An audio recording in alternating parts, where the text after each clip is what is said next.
Hello friends, मैं कविता अग्रवाल कहानी @कविता channel से आज आपके लिए एक और नई कहानी लेकर आई हूँ। राज को काम से बाहर जाना था। मैं उनके लिए सुबह जल्दी उठकर नाश्ता बनाकर देना है, यह सोचकर जल्दी से राज के कपड़े पैक करके और आकर लेट गई। सोने की कोशिश करने लगी और कुछ ही देर में मुझे नींद आ गई। सुबह अलार्म के साथ ही आँख खुली और मैंने झटपट राज के लिए नाश्ता बनाकर दिया और फिर बच्चों के कॉलेज के लिए नाश्ता बनाने लगी और एक एक कर बेटा राहुल और बेटी प्रिंसी दोनों उठकर आ गए और रेडी होकर नाश्ता करने लगे। मैंने उन्हें नाश्ता और कॉफ़ी दिया और दोनों के साथ मैं मेरी प्लेट भी लेकर आ गई और बैठकर नाश्ता करने लगी। उनके जाने के बाद मैंने टेबल साफ कर रही थी, तभी मेरी फ्रेंड सुरुचि का फ़ोन आ गया और काम करते करते ही मैं उससे बात करने लगी। उसने अपनी बीती रात की खुशनुमा बातें बता रही थी। उसकी बातें सुनते सुनते उसका दूसरा कॉल आ गया तो उसने फ़ोन कट कर दिया और मैं भी सोचने लगी कि हमने कब ऐसी रात बिताई थी। हमारी ऐसी रात बीते तो बरसों हो गए और तभी मेरे पति का फ़ोन आ गया और मेरा ध्यान बार बार उसी की बात पर जा रहा था। मेरा ध्यान बार बार उसी की बातों पर जा रहा था और न चाहते हुए भी मैं उसको सोचने से रुक नहीं पा रही थी कि हमने कब ऐसी रात बिताई, हमें याद ही नहीं है।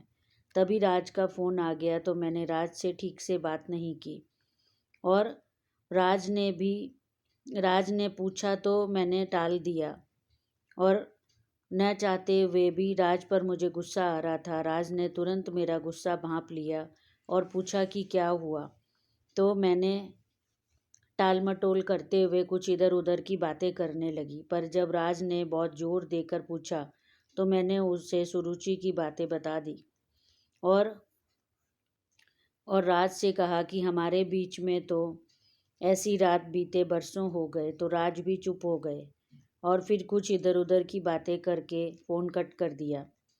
फिर 3 दिन बाद राज लौट आए। तब तक मैं अपने आप को काफ़ी हद तक नॉर्मल कर चुकी थी। तब राज ने मुझसे पूछा कि क्या हुआ था, क्यों टेंस थी। तो मैंने राज से कुछ नहीं कहा तो राज भी उस बात को छोड़ करके अपने कामों में लग गए और बिज़ी हो गए। फिर बात आई गई हो गई। मुझे भी लगा कि चलो हमारी नाइट लाइफ अब शायद बची ही नहीं है। तभी ऋचा आ गई, मेरी दूसरी फ्रेंड, और मैंने उससे बताई सारी बातें तो वह बोली कि ये बात बहुत सीरियस है।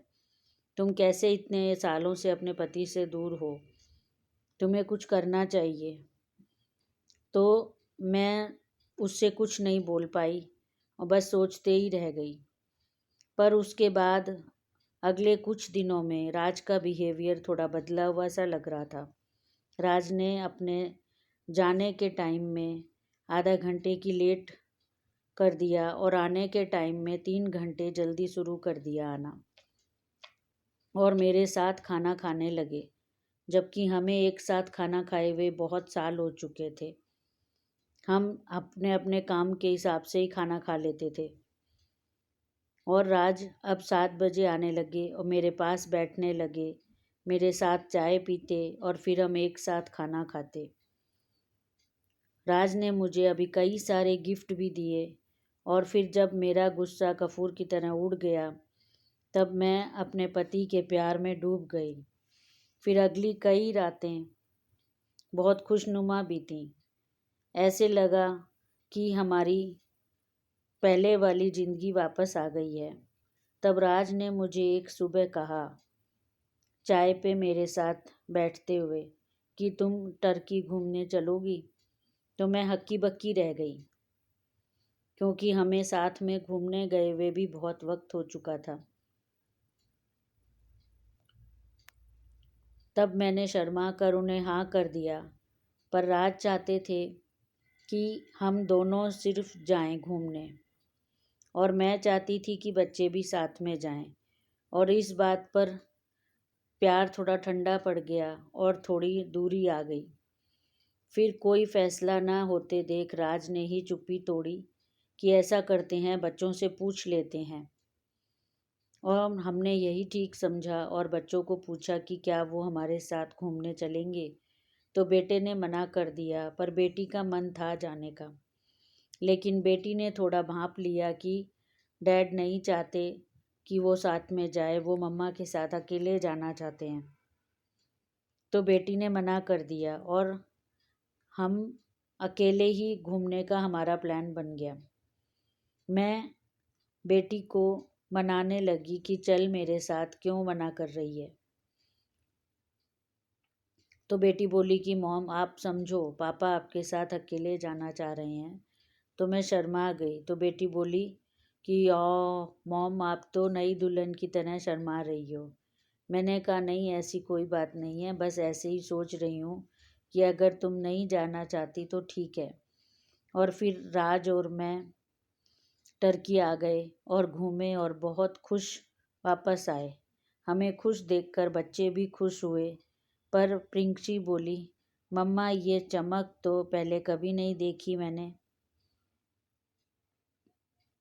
तो मुझे लगा कि बच्चे खुश तो हैं पर इग्नोर्ड भी फील कर रहे हैं। तो हमने 2-3 महीने बाद का एक और प्रोग्राम बनाया चारों के लिए, और बच्चों को बता दिया कि उस टाइम पे फ्री रहना, कोई भी अपना प्रोग्राम फिक्स मत रखना, क्योंकि हम चारों एक फैमिली ट्रिप पर जाएंगे। बच्चे यह सुनकर बहुत खुश हो गए और बोले कि हमें इस तरह से साल में 2 बार आउटिंग के लिए जाना चाहिए। एक बार आप और पापा जाओ और एक बार हम साथ में जाएं। और इस तरह से और राज बोले कि सुमी, अगर तुमने तुम्हारी फ्रेंड की रात वाली बात ना बताई होती तो मैं मेरी गलती रियलाइज़ नहीं कर पाता और हमारी लाइफ में ये रोमांस वापस नहीं आ पाता। मैं तो कितने सालों से मेरे बिजनेस में डूब गया था, तुम्हें इग्नोर करता रहा। मैं अब कभी ऐसा नहीं करूँगा और मेरी ज़िंदगी खुशी के ट्रैक पर दौड़ने लगी। मुझे एहसास ही नहीं था कि जो प्यार हमारे बीच में इतना ठंडा पड़ गया था, वह थोड़ी सी कोशिशों से ही इस तरीके से जीवित हो उठा। और अब तो मैं ये सोचती हूँ कि हर स्त्री को अपने प्यार की रातों को भी इसी तरीके से जीवंत बनाए रखना चाहिए। हर पति को भी राज की तरह अपने गृहस्थी में अपने पति पत्नी पर पूरा ध्यान देना चाहिए। जिस तरह से राज ने हमारी ज़िंदगी में से रोमांस को वापस जगा दिया। जो रोमांस बिल्कुल ख़त्म हो चुका था, मैं तो यह सोचने लगी थी कि शायद बच्चे बड़े होने पर यही होता है, लेकिन राज ने इसे बदल दिया। Thank you friends.